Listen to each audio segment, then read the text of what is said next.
বন্ধুরা, আজকে যে আমি রেসিপিটি করছি সেটি হচ্ছে মটরশুঁটির পরাঠা।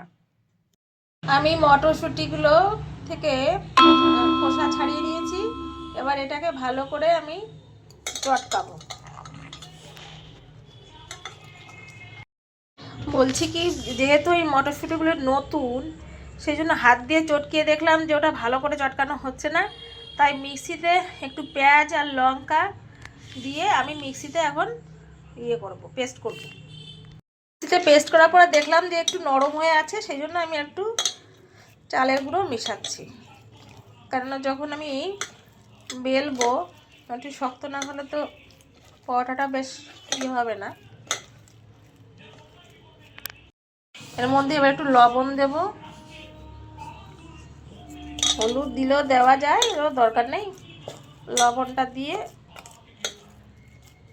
মাখলাম। আমি ফ্রাই প্যানে তেলটা গরম করতে দিয়েছি।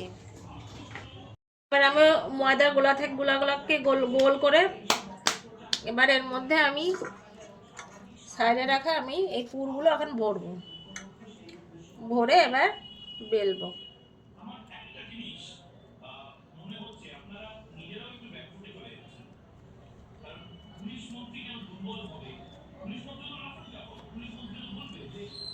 আমার বেলা হয়ে গেছে, এবার আমি ভাজবো।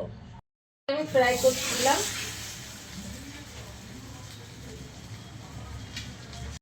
কড়াইশুঁটির পরোটা শেষ হলো।